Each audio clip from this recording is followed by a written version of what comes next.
पत्र लीक होता है। और इतना ही नहीं होता है, पूरे हिंदुस्तान में कहीं भी प्रश्न पत्र लीक होता है तो उसका जब ओरिजिन खोजा जाता है तो वह नालंदा में मिलता है। आखिर उत्तर प्रदेश में भी प्रश्न पत्र लीक हुआ तो वह नालंदा के व्यक्ति के द्वारा हुआ। मध्य प्रदेश का व्यापक घोटाला का जब खोला गया उसकी फाइलें तो वह भी नालंदा के व्यक्ति के द्वारा थी। तो क्यों नहीं हम लोग यह समझें कि यह सारा प्रश्न पत्र लीक सरकार की मर्जी से हो रहा है। बगल के यूपी में टीटी का प्रश्न पत्र लीक हुआ, माननीय मुख्यमंत्री जी ने सभी की अरेस्टिंग की, सभी बच्चों को कहा कि आपका एडमिट कार्ड ही आने जाने का मुफ्त का उत्तर प्रदेश रोड निगम का पास होगा, आपको दोबारा परीक्षा नहीं देना पड़ेगा। उन्होंने साफ शब्दों में कहा कि जिसने भी यह घोटाला किया है उन सबों को के घर पर बुलडोजर भी मैं चलाऊंगा, उन पर रासुका लगाऊंगा। बिहार में हर बार प्रश्न पत्र लीक होता है लेकिन कोई कार्रवाई के नाम पर केवल एक आईवॉश होता है। और आज ही से नहीं, जब मैं भी छात्र था उस समय से भी नालंदा के कोई खास व्यक्ति का ही नाम आता था जो कि सारा प्रश्न पत्र आउट करने में। तो बिहार सरकार को अगर समाधान करना है तो हमारे बच्चों को परीक्षा ईमानदारी से हो जाए, वरना पिछले बार तो हुआ कि कोई धांधली नहीं हुई है और जिसको इस बार महिला को पकड़ा गया उसका बेटा ही कम्पीट किया है, तो यही बताता है कि पिछले बार का भी जो परीक्षा था वह पारदर्शी नहीं था। आप बच्चों के ऊपर लाठियाचार्ज करते हैं। उत्तर प्रदेश में 24 घंटे में फैसला हो गया, प्रश्न पत्र रद्द हुआ, 1 महीने में फिर से उसके एग्जामिनेशन हो गए और पूरे तरह से ट्रांसपेरेंट हुए, सभी के ऊपर कार्रवाई हुई घोटाले करने वालों पर। बिहार में कुछ भी समाधान नहीं हो रहा है। मेरा माननीय मुख्यमंत्री जी और उप मुख्यमंत्री जी से अनुरोध रहेगा कि कृपया कर पर्यटन छोड़ करके जो ये हर जिलों में पर्यटन कर रहे हैं और एक गांव का पर्यटन के लिए उनके लिए रंग रोगन किया जा रहा है, पर्यटन छोड़ करके बिहार के छात्रों के भविष्य के वो रक्षा करें, फिर से कोई प्रश्न पत्र लीक नहीं हो इसकी चिंता करें। बिहार के किसानों को यूरिया दिलाने की चिंता करें कि जब आपके पास स्टॉक में 13,80,000 बोरा आज के डेट में यूरिया पड़ा हुआ है तो उसका उपयोग आप किन परिस्थितियों में नहीं कर रहे हैं। आप बैठ के इसका समाधान निकालिए। हमारे जो बच्चे शिक्षक में आज तक वे इंतजार कर रहे हैं नौकरी का, उनका समाधान निकालिए। आप किसी जिले में जा रहे हैं, मेरे जिले से उन्होंने यात्रा शुरू किया था, एक भी जो केंद्र सरकार की योजनाओं में जो 15,000 करोड़ रुपए मेरे यहाँ नेशनल हाईवेज के मिले हुए हैं, मेगा टेक्सटाइल पार्क का जो हमने आवेदन किया, किसी का भी समाधान उन्होंने नहीं निकाला। तो माननीय मुख्यमंत्री जी यह नाटक बंद करें और बिहार के गरीबों की, किसानों की और छात्रों की चिंता करें। नहीं तो बिहार की जनता जब इंदिरा गांधी के सत्ता के खिलाफ खड़ी हुई तो उलट गया, तो नीतीश कुमार जी का अंत निश्चित है।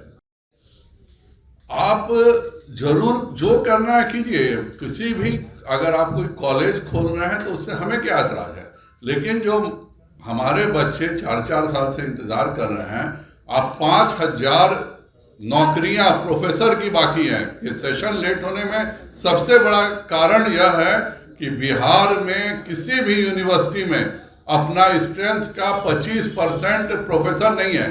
आप जा करके मदरसों में डिग्री कॉलेज खोलने की बात कर रहे हैं, जो यहाँ पे बच्चों के डिग्री कॉलेज खुले हुए हैं, अगर वह 5,000 प्रोफेसर की नौकरियां जो खाली हैं उनको अगर आप भर दें तो उन बच्चों का बहुत भला हो जाएगा। जो आपके पास है उसकी तो कोई चिंता नहीं कर रहे हैं, बाकी कहीं भी जाना है इसको मैं नाटक से ज्यादा कुछ नहीं मानता हूँ। दिक्कत क्या है बिहार में कि बिहार ने कभी उद्योग को सोचा नहीं। आज भी जो गंगा नदी में 4.25 मीटर की ड्रेजिंग करके पानी के जहाज चलाए जा रहे हैं, उनसे हल्दिया बनारस का व्यापार हो रहा है, हल्दिया इलाहाबाद का व्यापार हो रहा है। आपके यहाँ जो होना है आप खुद उसकी कोई चिंता नहीं कर रहे। हमारे यहाँ व्यापार बढ़ाइए, उद्योग बढ़ाइए। हल्दिया से बिहारियों का सामान जाने में सीधे 20% कॉस्ट लगेगा अगर वह नाव के माध्यम से जाता है। लेकिन न इनको जानकारी है कि क्या हो रहा है, अपने तो कुछ करेंगे नहीं, और केंद्र सरकार अगर कोई जलमार्ग बनाएगी तो आप बनने नहीं देंगे, राष्ट्रीय राजमार्ग बनाएगी तो जमीन उपलब्ध नहीं कराएंगे, अगर हवाई अड्डा खोलने का कहेगी तो आप जमीन उपलब्ध नहीं कराएंगे। तो बिहार सरकार बिहार विरोधी है। आज पूरे देश में हम तो चाहते हैं कि दौरा करें, वह जाके दूसरे देशों की राजधानियां पे घूमे। कोई व्यक्ति बिहार का दूसरे प्रदेशों की राजधानियों में जाता है तो उसका शर्म सर से झुक जाता है कि भाई दूसरे जगह इतने उद्योग खुले हुए हैं, इतने आईटी पार्क खुले हुए हैं। उड़ीसा हमारे तरफ पिछड़ा इलाका था, आज पूरे हिंदुस्तान के बच्चे उड़ीसा में पढ़ने आते हैं। आज पूरे हिंदुस्तान के बच्चे उड़ीसा में सॉफ्टवेयर पार्क में जाते हैं। जब उड़ीसा और बिहार का एक ही स्टैंडर्ड था, हमारे यहाँ कोई भी चीज, चाहे वह शिक्षा का हो चाहे उद्योग का हो, तो करना तो है ही नहीं। केंद्र सरकार अगर जलमार्ग चला रही है तो आप उसको रोकिएगा, अगर वह गति शक्ति में राजमार्ग बना रही है तो आप उसके लिए जमीन नहीं दीजिएगा। बिहार को दोनों बड़े भाई और छोटे भाई मिल करके, बड़े भाई ने 15 साल बर्बाद किया और इसकी याद सदैव नीतीश कुमार अपने हर भाषण में दिलवाते हैं। अब उनके साथ मिल जाने के बाद नीतीश कुमार भी उसी स्थान पर पहुंच गए हैं जो उनके बड़े भाई ने 1990 से 2005 में सरकार चलाई थी, और जिसका जिक्र नीतीश कुमार जी उप मुख्यमंत्री के सामने भी करने से कभी नहीं चूकते हैं। संजय जी, साफ तौर पर लगन सिंह ने ये कहा, समाधान यात्रा निकल रही है। मैं इसको हम समय पास यात्रा कहता हूं। जितने भी जिलों में उन्होंने दौरा किया है, एक भी जिले के किसी भी समस्या का समाधान माननीय मुख्यमंत्री ने नहीं किया। एक भी प्रेस ब्रीफिंग नहीं होती है कि जिस जिले में वो पहुंचे वहां की जो केंद्र सरकार की योजनाएं हैं, जिनके लिए वो भूमि नहीं दे रहे हैं, जिनके लिए वो कोई कार्य नहीं कर रहे हैं, अपनी तो कोई योजना उनकी है नहीं, जो भी योजना है केंद्र सरकार की है।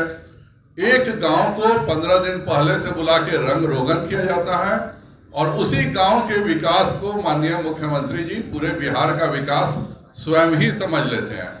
और ये दोनों माननीय मुख्यमंत्री जी और उप मुख्यमंत्री जी दोनों एक साथ घूम करके बिहार के समस्याओं को बढ़ाने का काम कर रहे हैं।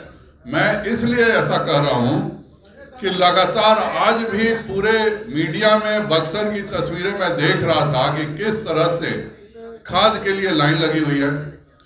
बिहार में अभी 69,000 मेट्रिक टन यूरिया उपलब्ध है, अर्थात बिहार में आज केवल 13,80,000 बोरा यूरिया का उपलब्ध है।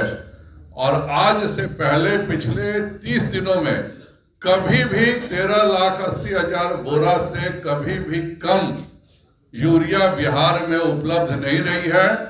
माननीय वित्त मंत्री जी गलत बयानी करते हैं, उनके मंत्री गलत बयानी करते हैं। मैंने तो नीतीश जी को कहा कि अगर मैं गलत बोल रहा हूं तो सरकार मेरे ऊपर केस क्यों नहीं कर रही है। आज भी मैं कह रहा हूं कि 69,000 मेट्रिक टन बिहार को उपलब्ध है।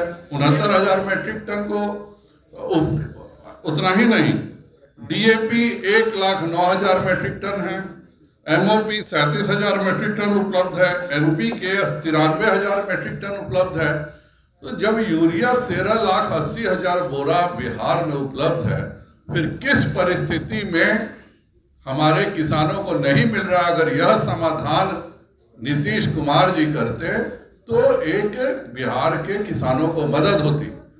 आज भी सीटीईटी बीटीईटी के बच्चे उस 10 लाख नौकरी के कलम को खोज रहे हैं कि वह कब उप मुख्यमंत्री जी का वह कलम कहाँ गायब हो गया है कि वह प्रकट हो जाए। और कम से कम जो भाजपा और एनडीए के शासनकाल में जो 1,15,000 शिक्षकों की बहाली की बात थी, वह तो कम से कम कर देते। विजय मंडल ने कहा है कि सत्ता और रोटी बदलते रहनी चाहिए, नीतीश कुमार निरंकुश हो चुके हैं बिहार में। मैं किसी दूसरे दल के विधायक के बारे में कोई टिप्पणी नहीं करूंगा, लेकिन इतना तो निश्चित है कि यह जो महागठबंधन की सरकार है, जो 90 में माननीय लालू जी के समय बिहार की स्थिति कर दी गई थी, आज चाचा भतीजा की जोड़ी इसके लिए परेशान है कि हम फिर से 90 से 2005 के हालात बिहार में वापस करें खुद ही वह बोलते हैं कि 2005 से पहले क्या हाल था बिहार का, याद है कि नहीं। और आज जो चाचा भतीजा कर रहा है वह बिहार को उसी स्तर पर ले जा रहा है। धन्यवाद। राहुल गांधी की भारत जोड़ो यात्रा क्या ऐसा कहा कि आप नालंदा जिले के लोगों को नहीं, कोई खास व्यक्ति है। नालंदा जिले का एक खास व्यक्ति का नाम हमेशा ही आता है।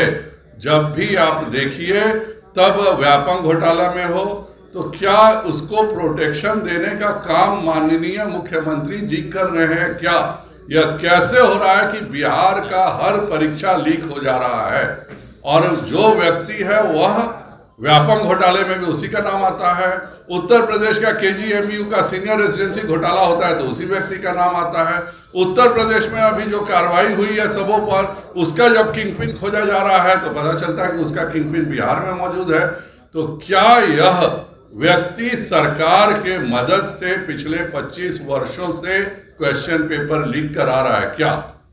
एक सवाल है कि सुधाकर सिंह के बाद एक बार फिर से साधारण शब्दों में कहें तो यह विश्वमन यात्रा, यह भारत जोड़ो यात्रा नहीं है। अगर जोड़ने की काम होती है तो सद्भावना पूर्वक होता है। जोड़ने के काम में आप सबों को एक साथ लेके चलते हैं।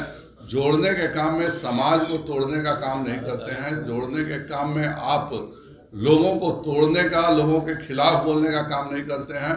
यह पूरी यात्रा जोड़ो यात्रा नहीं है, केवल विश्वमन यात्रा है। 10-8 सालों से जो माननीय राहुल गांधी जी का जो सपना था कि 14 में हम प्रधानमंत्री बनेंगे, नहीं बन पाए हैं, उसी की अपनी खींच मिटाने के लिए वह विश्वमन कर रहे हैं। लेकिन मल्लिकार्जुन खड़गे ने कहा कि 1990 का कांग्रेस बनाएंगे, दावा किया है। नहीं, 1990 का नहीं, 1989 के पहले का कांग्रेस बनाएंगे जिस तरह से। लेकिन अंतर यही है कि उस समय के सारे बोफर्स घोटाले से लेकर सारे घोटाले हो जाते थे। आज भारत की जनता अच्छे से समझ चुकी है और कांग्रेस फिर से 50 सीटों का आंकड़े पे नहीं पहुंचेगी। धन्यवाद।